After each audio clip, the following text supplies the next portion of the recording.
Hi guys, today's video is going to be a requested video. This was requested by someone on my Facebook page. She does have a YouTube channel, so I'll leave the person's YouTube name in the middle of this video so that you can go and check her out, and if you want to subscribe then please feel free to. So she requested how to introduce females, or how to introduce mice together. And I thought this was a really good idea. I hope you guys enjoy this video. When introducing female mice, don't give up unless you have to. Sometimes trying several times is what is needed. Keep in mind that not all introductions are going to be successful, but most are.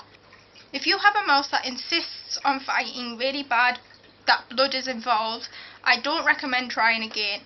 In addition, some mice are just not going to get along no matter what you do.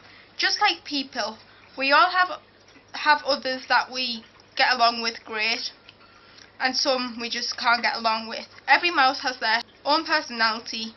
If you get a really stubborn mouse, try only introducing them to another mouse instead of a group. Mice often bond well with only one roommate. This might help, but later on you might be able to add more mice to the group.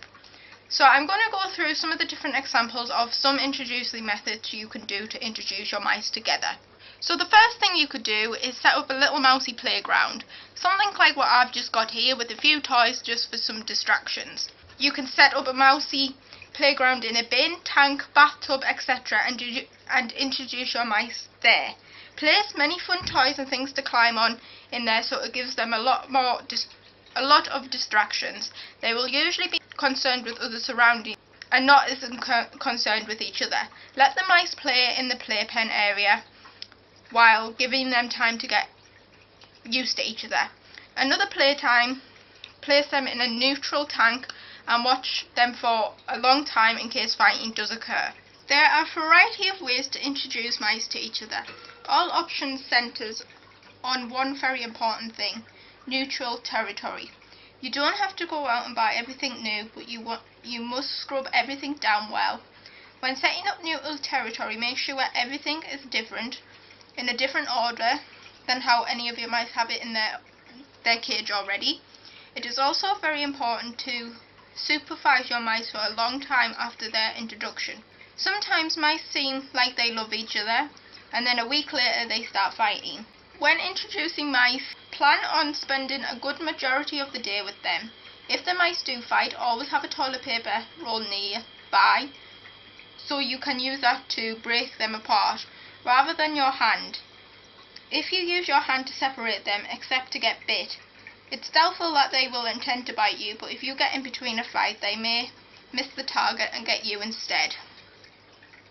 Sometimes smaller space is better when introducing mice. Mice should always have space no matter what, but introducing them in just enough space to fill their needs can really help force the mice to share.